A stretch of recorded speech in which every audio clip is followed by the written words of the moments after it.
¿Qué tal? Vamos a dar inicio al segundo video sobre el tema de Quadelix. Vamos a iniciar con las modificaciones básicas de este aparato según su autor y algunos otros autores que han descrito el aparato bibliográficamente. Bien, bueno, las modificaciones propuestas por el doctor Ricketts fueron las siguientes. Él denominaba este aparato que era un 1x4. ¿Por qué decía que era un 1x4? Bueno, porque este aparato podía desempeñar 4 funciones diferentes o coadyuvantes a la principal función, que era la expansión dental alveolar. Estas imágenes son tomadas del libro de técnica bioprogresiva de Ricketts, el cual estoy señalando ahora con el cursor. Y bueno, tenemos la principal imagen que nos muestra la forma del Quadelix, y el cual va pues bueno sujeto a lo que son las bandas. Podemos ver aquí cómo hay una angulación entre los brazos extensores y los brazos palatales, que deben de ir lo más adosados, lo más pegados a la forma de la bóveda del paladar. ¿Por qué comentaba esto el doctor Ricketts? Bueno, el aparato, como va forjado y va cementado en la arcada superior, pues bueno, debe de ser muy importante tratarlo de adosar con la mejor morfología que corresponde individualmente a cada paciente en cuanto a su bóveda palatina.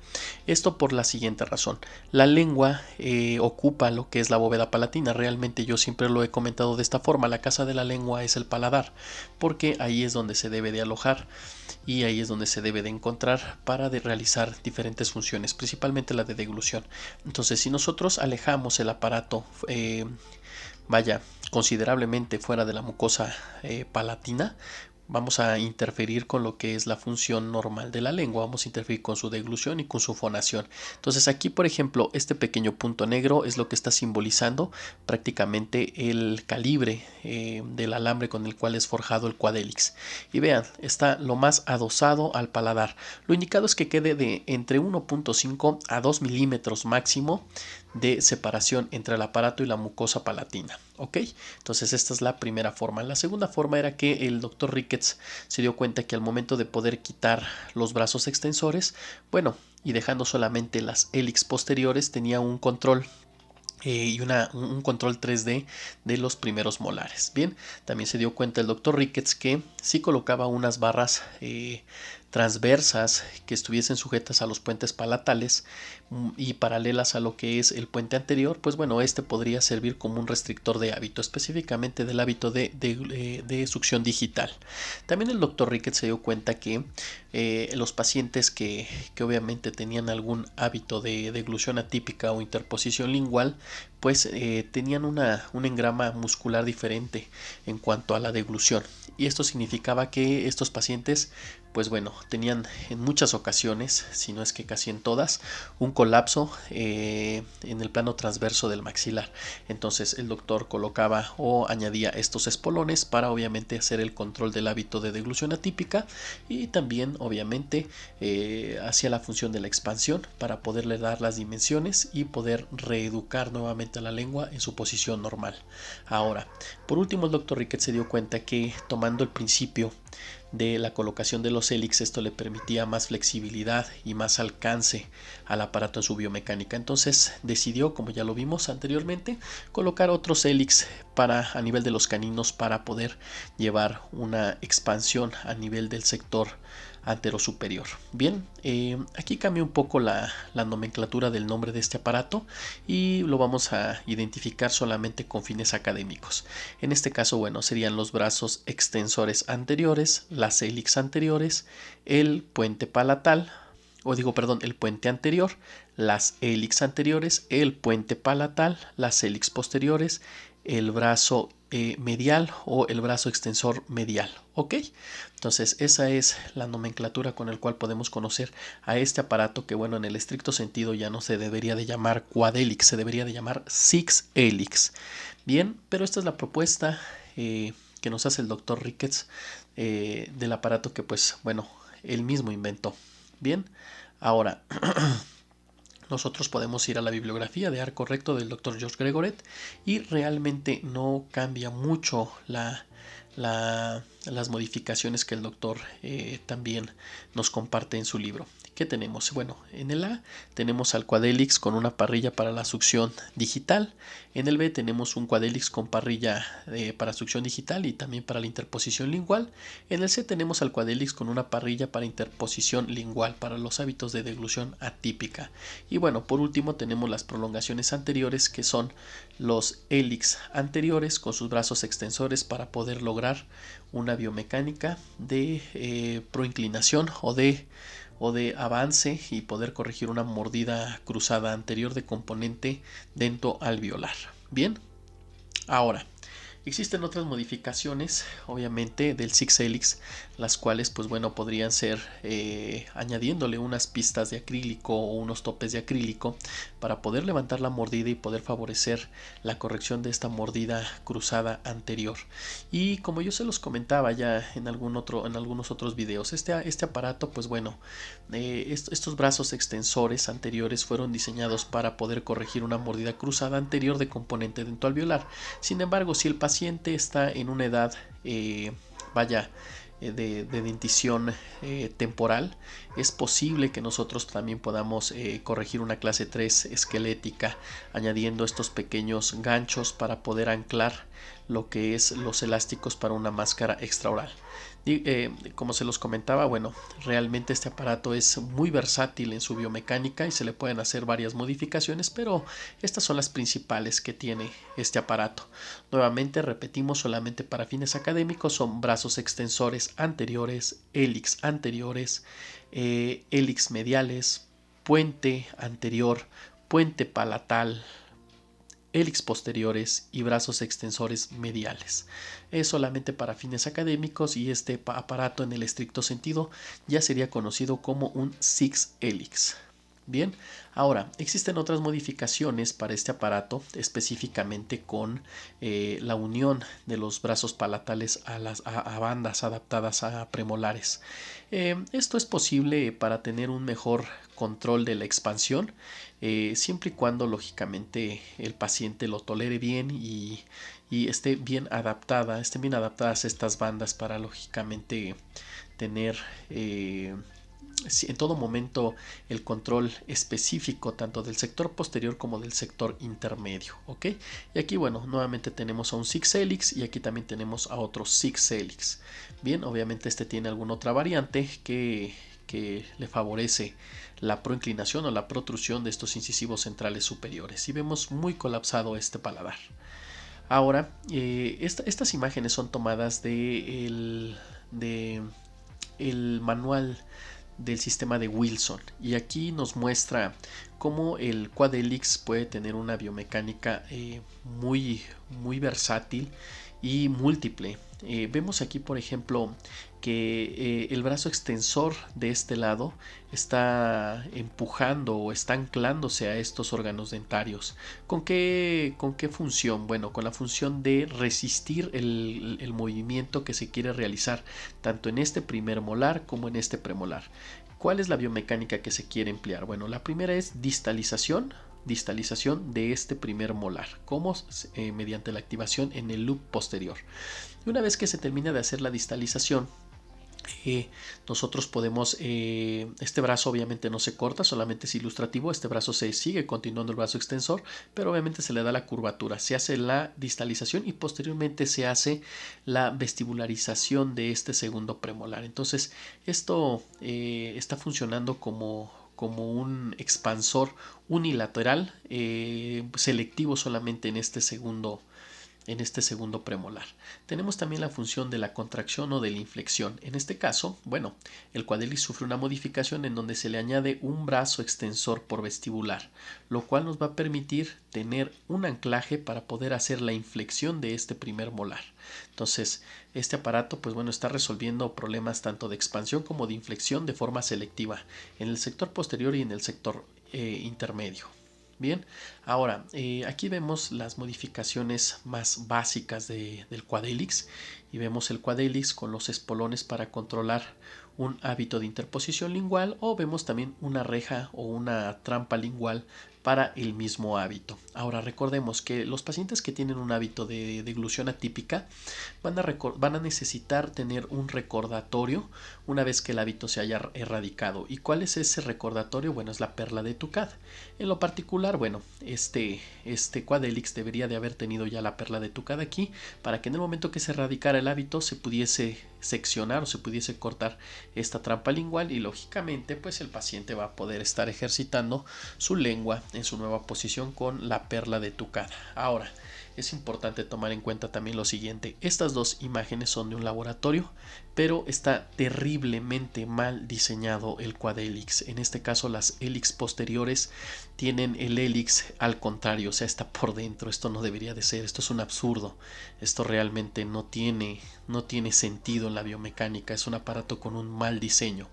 Por eso es que muchos laboratorios, lo digo con mucho respeto a los laboratorios de prótesis y laboratorios especializados hasta en aparatología ortodóntica, en ocasiones pues bueno, no tienen las bases teóricas para poder desempeñar el trabajo como como debe ser correcto. Bien, ahora este aparato, este Quadelix, bueno, este aparato sí tiene las hélix en el sentido en el que van. Ahora, si no llegaran a entender el sentido de las hélix o a lo que me refiero con esto, no se preocupen. Tomen en cuenta que en el quinto video voy a hacer el forjado de un Quadelix y de hecho voy a hacerlo con una trampa lingual y les voy a enseñar una pequeña modificación para liberar estas hélix anteriores y poder tener toda la flexibilidad y elasticidad que nos brinda este aparato sin sacrificarla por la rigidez que le pudiese dar la trampa lingual al unirse a los brazos palatales. Eso lo vamos a ver en el quinto video. Bien, vamos a seguir avanzando. Ahora, nos vamos a detener un poco porque es importante que nosotros consideremos la anatomía de cabeza y cuello, principalmente donde se relaciona la biomecánica o donde va a actuar la biomecánica de este aparato. ¿Por qué es importante tomarla en cuenta? Porque vamos a hacer movimientos de expansión dentoalveolar y como lo dijo el doctor Ricketts, en algunos pacientes jóvenes podemos hasta lograr la disyunción de la sutura media palatina. Entonces es importante saber en qué estructuras anatómicas nos estamos desenvolviendo, cuáles son las estructuras anatómicas que vamos a afectar en el estricto sentido positivamente, ¿ok? Bueno, nos volvemos a los 10 principios de bioprogresiva y debemos de considerar la modificación ortopédica y debemos de considerar destrabar la maloclusión en secuencia progresiva de tratamiento con el objeto de establecer una función más normal. O sea, el punto número 5 y el punto número 9 van muy de la mano con esto que vamos a abordar más adelante. Bien, ¿cómo saber dónde puedo usar un Quadelix? Lo vamos a utilizar en las mordidas cruzadas posteriores y estas se pueden dar en clases 1, clase 2 y clases 3, ya sea de componente dental o de componente esquelético. Y también lo vamos a poder utilizar en mordidas abiertas por hábito de lengua.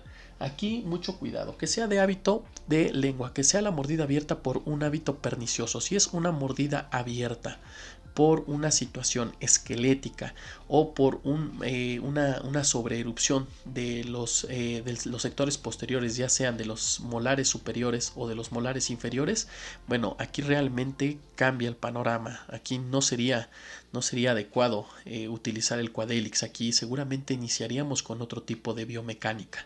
Eso es a considerar lógicamente las habilidades del clínico. En todas las mordidas cruzadas cúspide a cúspide, siempre y cuando el responsable o la deficiencia sea por el maxilar. Debemos de hacer una expansión dentoalveolar para corregir esa mordida cruzada que está cúspide a cúspide. Cuando existen interferencias oclusales o el paciente ya tiene desarrollado una oclusión de confort o una oclusión falsa o una doble oclusión, debemos de tomar en cuenta que en muchas ocasiones el paciente, cuando tiene puntos prematuros de contacto, va a buscar la mordida que mejor acomode a su oclusión, y con esto me refiero a que él va a buscar los máximos puntos de contactos y en muchas ocasiones esto va a hacer que la mandíbula tenga una laterodesviación. Nosotros debemos de ser muy hábiles para poder identificar esta problemática y poder hacer los desgastes selectivos, principalmente en los caninos y en las cúspides linguales de los segundos molares o de los últimos molares que se encuentren erupcionados. Me refiero a los molares inferiores. Bien, si es un punto prematuro de contacto, la laterodesviación se va a corregir y la aparente mordida cruzada posterior que se da por una laterodesviación mandibular, pues bueno, sería falsa, ¿ok? Entonces esto hay que tomarlo en cuenta. Cuando tenemos una constricción esquelética horizontal del maxilar, es muy probable que también esté afectado el maxilar en las 3 dimensiones del espacio, o sea, en su porción vertical y en su porción anteroposterior. Definitivamente va a haber una micrognasia del maxilar. Entonces, podemos tener una mandíbula que esté en una correcta posición y con un correcto tamaño, pero cuando el maxilar está hipoplásico, vamos a tener un prognatismo mandibular también falso, o sea, un falso positivo. Por eso es importante tener muy en cuenta todos los puntos cefalométricos de la cefalometría propuesta por el doctor Ricketts. Se me hace una de las más completas. Bien, ahora, si nosotros tenemos una constricción en sentido horizontal del maxilar, tenemos que hacer la expansión y seguramente después vamos a tener que hacer la tracción de este maxilar. Entonces, ya una vez haciendo la expansión y haciendo la tracción para poderlo empatar con la oclusión mandibular, vamos a tener paridad entre las arcadas.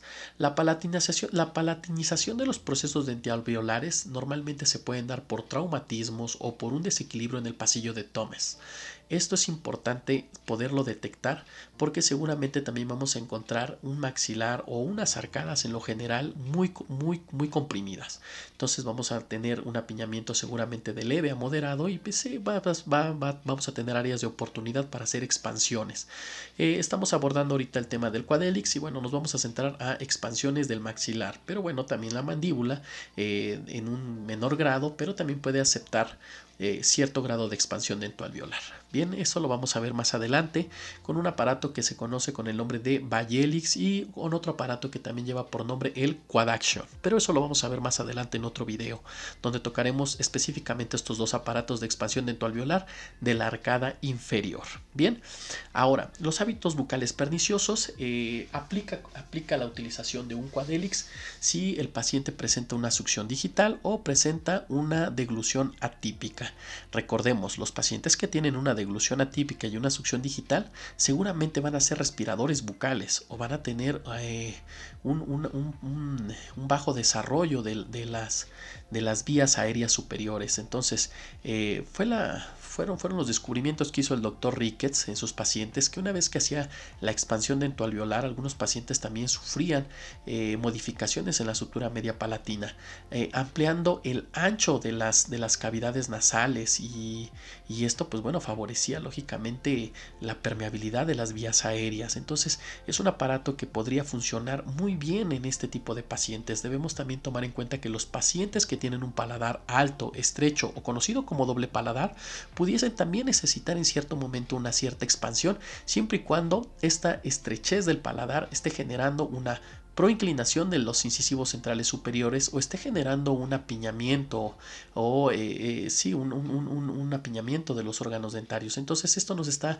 indicando que el paciente requiere una expansión.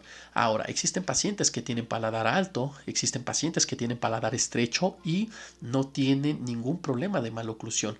Están ocluyendo en perfecta armonía con su arcada inferior. Aquí sería un absurdo hacer la expansión. Quiere decir que este paciente tiene muy buenas compensaciones en su desarrollo y lógicamente pues bueno, no tenemos que hacer nada a este paciente si es que está teniendo una oclusión estable. Ahora, en la pérdida prematura de órganos dentarios temporales, esto es como mantenedor del espacio de deriva y no olvidemos que el Quadélix nos brinda un anclaje moderado, entonces también nos va a servir en la biomecánica de tratamientos con extracciones de primeros premolares o con el diseño de extracciones de alguno de los premolares para poder corregir algunas maloclusiones. Bien, ahora vamos a continuar. Primero que nada tenemos que identificar lo que es normal. Nosotros debemos de identificar que nuestro paciente esté en máxima intercuspidación y se deben de centrar las líneas medias, tanto dentales como esqueléticas, y lógicamente debe de haber una oclusión en donde el paciente no tenga mordidas cruzadas posteriores. Si nosotros tenemos un paciente donde tiene centrada la línea media esquelética y la línea media dental, pero tiene una mordida cruzada posterior, esta es un área de oportunidad en donde podemos hacer expansiones bilaterales para poder corregir esta mordida cruzada posterior y poder mejorar la calidad de vida del paciente si es que el paciente tiene alguna deficiencia de la vía aérea superior. Ahora, podemos encontrar también una mordida cruzada posterior pero unilateral o asimétrica. Debemos de tomar en cuenta que el paciente tiene que estar mordiendo en máxima intercuspidación y las líneas esqueléticas y las líneas dentales deben de estar coincidiendo. Sin embargo, si encontramos nosotros una mordida cruzada posterior unilateral, también es un área de oportunidad para el Quadelix para poder resolver mediante una expansión dentoalveolar. Es importante conocer siempre lo que es lo normal para poder identificar cuando existe un cambio o una patología que cambia la normalidad de la oclusión. Bien, vamos a continuar. En este caso tenemos aquí 3 pacientes donde están presentando los 3 mordida cruzada posterior. Vamos a ver primero este caso. Este paciente, bueno, está teniendo una mordida cruzada posterior, una desviación de las líneas medias tanto esqueléticas y seguramente también dentales. Está teniendo una laterodesviación. Esta laterodesviación podría estar favorecida por un punto prematuro de contacto y de hecho es así en esta imagen. ¿Por qué lo sé? Porque este paciente se lleva relación céntrica. Se puede ver que las cúspides de los caninos están nada desgastadas, están muy bien conservadas las puntas de las cúspides de estos caninos. Entonces se puede hacer un desgaste selectivo. En este caso, si el desgaste selectivo permite que el paciente vuelva a centrar la mandíbula ocluyendo y corrigiendo la línea media de dental y la línea media esquelética al momento de corregir la oclusión de la mandíbula, pues bueno, este paciente no requiere de una expansión dentoalveolar. Podemos observar cómo aquí el falso positivo de una mordida cruzada es corregido solamente con el desgaste selectivo de estos puntos prematuros de contacto. Y ahí la importancia de conocer las características de una oclusión en las diferentes etapas de crecimiento y desarrollo de los pacientes. Tenemos aquí un paciente que tiene hábito de deglución atípica, tenemos una mordida abierta anterior. Bien, y estamos también observando que a este paciente, cuando lo llevamos a relación céntrica, es muy probable que este paciente también se vaya a una mordida cruzada posterior, porque recuerden, la casa de la lengua es el paladar. Si la lengua no se encuentra en su casa o no se encuentra en la bóveda palatina, no va a poderse desarrollar. Debemos de tomar aquí en cuenta la matriz funcional. Entonces, de Melvin-Moss, debemos de tomar en cuenta que si la lengua no está en la parte de arriba, no va a poder desarrollar el paladar en las 3 dimensiones del espacio. De ahí que en el momento que lo llevamos a relación céntrica va a tener una mordida cruzada, pero esta mordida cruzada va a ser real porque el maxilar no se está desarrollando en plenitud. Esta es un área de oportunidad para un Quadelix con una modificación de trampa lingual para poder interceptar el hábito y también poder resolver la expansión dentoalveolar. Ahora, tenemos aquí un caso de un paciente donde también está teniendo mordidas cruzadas posteriores. También se lleva relación céntrica, pero en este caso la línea media dental y la línea media esquelética siguen coincidentes. No han cambiado en lo absoluto y las mordidas cruzadas posteriores siguen presentes. Entonces, este es un caso clínico real en donde el paciente tiene mordidas cruzadas posteriores y hasta podríamos empezar a pensar que también el paciente puede empezar a tener un hábito de protrusión lingual o un hábito de deglución atípica, el cual pues bueno también está favoreciendo este colapso del maxilar. Esta es una buena área es una buena oportunidad para hacer una expansión con un Quadelix. Esto obviamente se da, este tipo de diagnóstico solamente se puede dar con la experiencia y con la práctica. Entonces es algo que es inevitable. Nosotros no podemos hacer el diagnóstico solamente tomando en cuenta o modelos de estudio o fotografías. Nosotros tenemos que tomar en cuenta todos los auxiliares del diagnóstico, cefalometrías, fotografías, modelos de estudio y la exploración clínica. Esta es de la forma en que un ortodoncista debe de estar evaluando sus casos clínicos para poder atender y resolver las maloclusiones. Bien, vamos a continuar. Recordemos que en el momento que nosotros hacemos un cambio ortopédico, como lo dice el punto número 5 de la técnica bioprogresiva de Ricketts, lo podemos hacer mediante el destrabamiento de la maloclusión y este puede ser con el Quadelix mediante la expansión dentoalveolar. Puede ser mediante la corrección de las mesiorrotaciones de los primeros molares o en el estricto sentido con la intrusión de los incisivos centrales superiores e inferiores con la ayuda de un Quadelix, o un Bayelix y un arco utilitario de intrusión. Bien, de esta forma podemos destrabar la maloclusión, pero también el doctor Ricketts habla sobre cambio ortopédico y con esto se refiere al salto de mordida. Recordemos que un salto de mordida también es llevar a la mandíbula a una posición de paridad con el maxilar, o sea que coincidan para poder corregir una clase 2 por un retrognatismo mandibular o una micrognasia mandibular. Esto va a favorecer la permeabilidad de la vía aérea. Entonces, obviamente nosotros al momento de poder resolver un problema ortopédico maxilar, podemos también resolver un problema que esté afectando al paciente en su calidad de sueño, en su calidad de aprendizaje.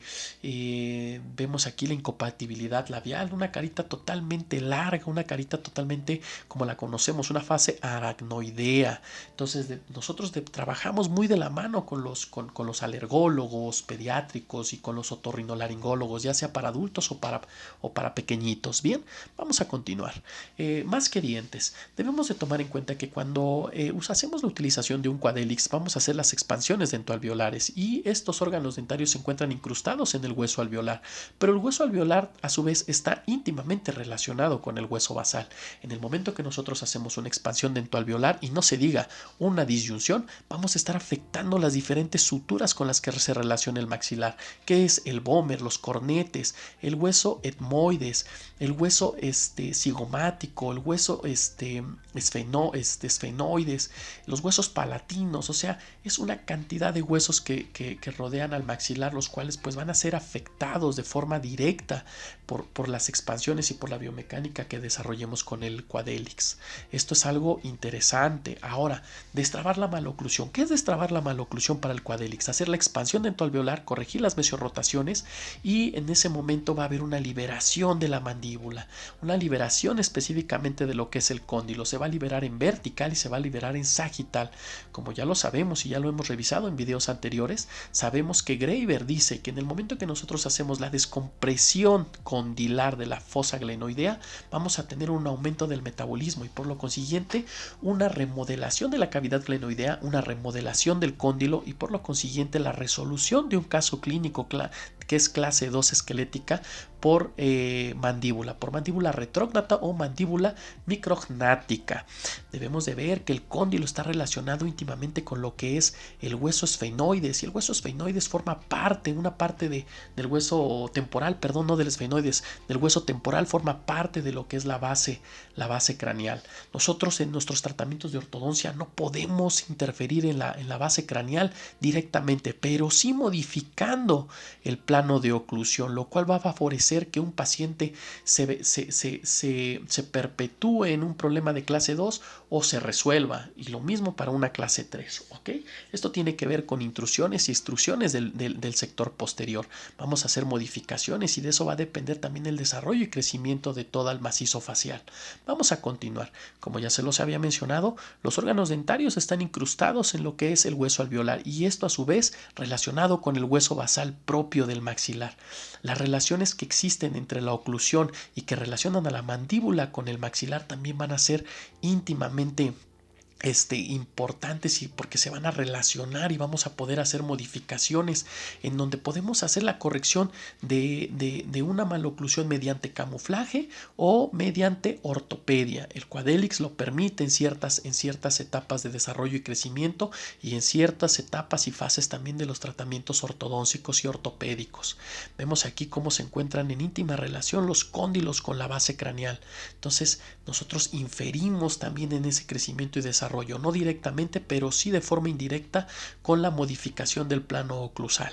Ahora, cuando nosotros hacemos una disyunción, se los acabo de comentar, o sea, aún todavía más vamos a estar modificando las relaciones que tiene el maxilar con los diferentes huesos, y aquí vamos a tener que la disyunción siempre se va a dar en forma de abanico, donde el fulcrum va a ser hacia posterior y el centro de menor resistencia va a ser la espina nasal anterior.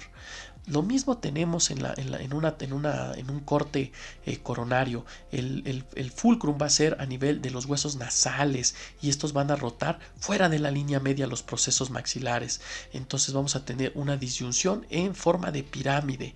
Cuidado, cuando un paciente pediátrico en dentición temporal vamos a hacer una disyunción, debemos irnos muy despacio con protocolos de expansión lenta, expansión maxilar lenta, y debemos de tener muy establecido que el Quadelix no es el aparato ideal para hacer esto. Para eso existen tornillos tipo Hyrax o un aparato de Haas, porque al momento de no tener el control de las fuerzas podemos hacer una deformación de los huesos propios de la nariz, lo cual pues bueno, no sería agradable para el crecimiento y desarrollo del pequeñito. Esta información es tomada del libro de Profit por si la quieren consultar. La deformación de los huesos propios de la nariz por una expansión de una disyunción de la sutura media palatina no controlada.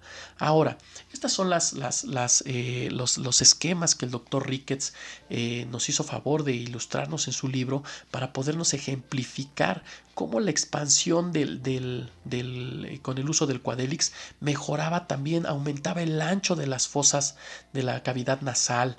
Entonces esto favorecía las vías aéreas superiores. Entonces eso fue un descubrimiento que fue un hallazgo radiográfico y que finalmente las investigaciones lo han respaldado. Considero yo que el doctor Ricketts realmente se adelantó a su tiempo y hoy en día seguimos utilizando este aparato como un aparato inicial en el tratamiento de ortodoncia en las diferentes etapas. Ahora, vean esta imagen. Aquí se puede apreciar efectivamente cómo los dientes están incrustados en el hueso alveolar y desde luego que van a afectar a todas las estructuras que los rodean.